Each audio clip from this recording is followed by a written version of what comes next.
A pergunta, doutor Sérgio, que eu queria fazer para você é sobre futuro pineal, mediunidade, você pode juntar tudo.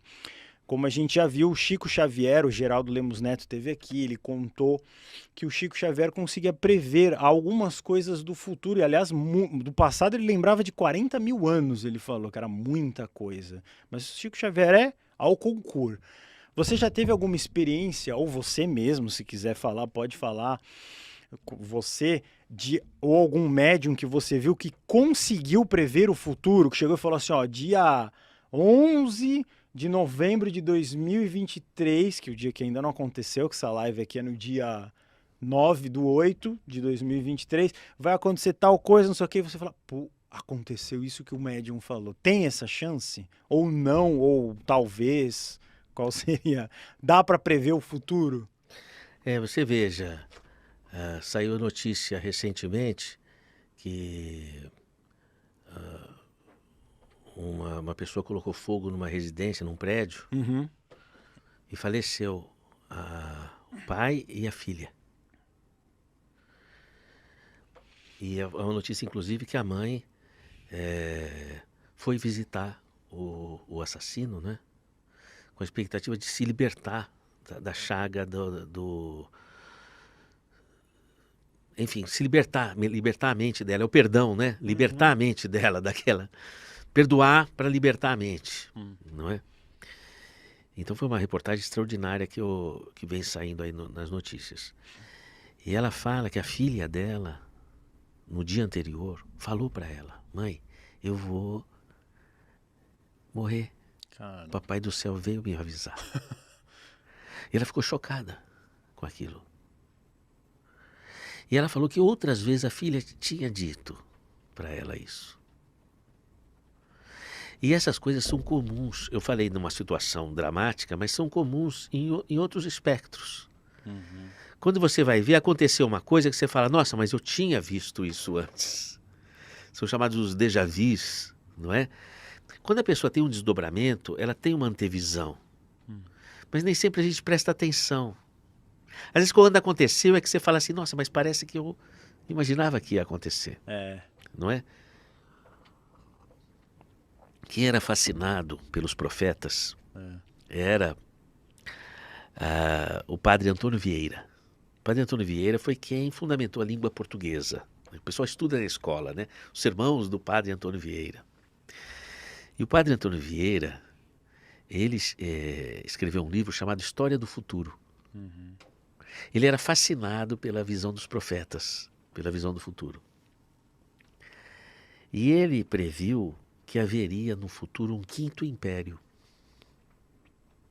Quem aderia a essas ideias do padre Antônio Vieira foi, por exemplo, o Fernando Pessoa, que era um cara super espiritual.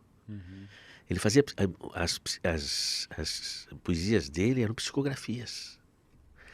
Ricardo Reis, Alberto Caeiro, Álvaro de Campos, eram psicografias. Ele mesmo não se atribuía valores. Que naturalmente ele tinha. Ele dizia, nasci sem saber falar, vou morrer sem ter sabido o que dizer. Não é? Então, o padre Antônio Vieira, ele tinha essa, ele falava do quinto império, que no futuro haveria um novo império que surgiria, que não seria pela violência. Seria pela força do amor. E que dominaria as nações. E esse império viria das nações de língua portuguesa. O padre Antônio Vieira fala isso em História do Futuro.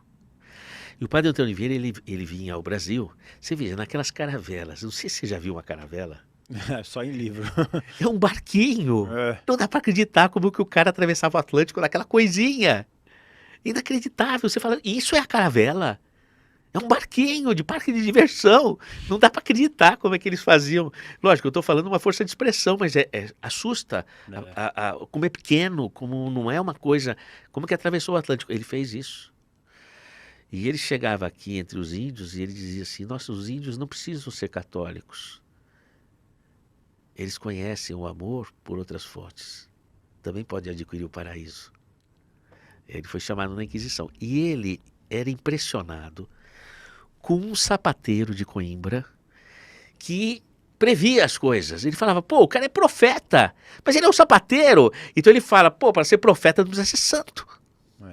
E ele foi o que primeiro na literatura ocidental percebeu que para a pessoa ver o futuro, ela não precisa ser o cara, ou que um cidadão comum pode ter essas previsões, não é?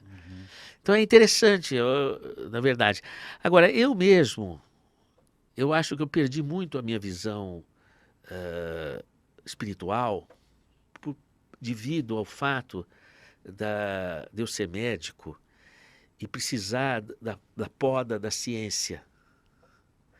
Entendeu? Eu tenho um compromisso com a sociedade de que o conhecimento ele possa ser bem pautado, não é? Mas, ao mesmo tempo, ele tolhe a liberdade da minha expansão de consciência. Entende? Sim. Então, eu não transitei por essas percepções. Eu acho que talvez isso venha para mim quando talvez eu terminar minha obra científica ou terminar minha carreira e me julgar que é uma hora de um novo ciclo e me libertar dessas amarras acadêmicas, entendeu? Que eu acho importante para se estabelecer elos de responsabilidade social, mas eu acho que tolheu a minha expansão de consciência, sabe? E tem muita gente que tem muita expansão, muita previsão, sente muito as coisas e chega no consultório, é encarado como louco. É um problema. E sabe, eu comecei a perceber isso e tomar cuidado com isso. Que existe uma diferença entre o sensitivo, que ele tem um tipo de expansão maior, e o que é de fato a loucura. E muitas crianças estão vindo com essas sensibilidades, e uma sociedade tóxica e uma dificuldade de lidar com isso torna ela doente, a escola torna ela doente, torna aquela criança doente. Entendeu? Outro dia eu estava vendo uma criança e falei para os pais, nossa, ela é muito especial essa criança. Ela fazia uns desenhos, umas coisas, eu falei, nossa, bizarro. O pai dela estava doente, ela desenhou uns cristais. Olha, esses são cristais azuis para curar o meu pai. Eu falei, de onde você tirou isso? Porque isso é um conhecimento ancestral. Eu falei, nossa, esse menino doutor, ele não está indo bem na escola, já estão dando Ritalina para ele. Eu falei, puxa vida. Não quero dizer que não existem casos especialíssimos, mas virou uma bandalheira isso. E você anula potencialidades. Tem que, sabe, eu acho o seguinte, eu falei para você no nosso boteco aí, que a gente foi tomar um pingado, que eu gosto da medicina, porque a medicina, assim, a ciência é um capítulo da medicina, mas a medicina é para lidar com o ser humano, em todas as suas expressões, os seus padrões de expressão cultural. Então a medicina me permite transitar nas diversas formas de pensar. Não fica só na ciência. Eu tenho que olhar o ser humano nas suas expressões, eu tenho que transitar por outros saberes, para conversar com o ser humano. Então a medicina me permite abrir esse campo, para considerar que a nossa sociedade precisa de ampliar os seus elos culturais, abrir os elos culturais para os saberes ancestrais. E pode fazer um diálogo com a ciência, sabe? Mas a ciência tem os seus limites até onde ela vai. Ela é boa para as vacinas, é joia, mas ela não é boa para dizer para a gente que a gente precisa amar a natureza. Ela é boa para dizer que nós estamos em crise climática, mas ela não é boa para dizer ame a natureza e cuide das flores. É verdade. Aí precisa ser a poesia, precisa ser a arte, precisa ser a espiritualidade, precisa ser outras fontes. Às vezes a gente fica preso numa só ideia, né? E acaba que não consegue expandir tanta consciência, né? Você tem que marchar com a ciência, mas não parar só nela. Agora, eu tenho uma visão, caríssimo guru do Himalaia. Eu tenho uma visão assim, isso eu sempre tive. Quando eu era criança, eu sabia que eu ia estudar medicina na Faculdade de Medicina da USP. Que legal. Eu sabia disso. Quando eu sabia também que eu ia trabalhar com uma biologia transcendental. eu sabia que eu não ia ir pelo caminho convencional acadêmico, mas que eu ia transitar margeando o conhecimento acadêmico. E eu sei que eu vou fundar uma universidade que fale de espiritualidade junto com a ciência. Eu sei disso. Então, assim, é uma consciência que eu tenho. Eu sei que isso vai acontecer. Entendeu?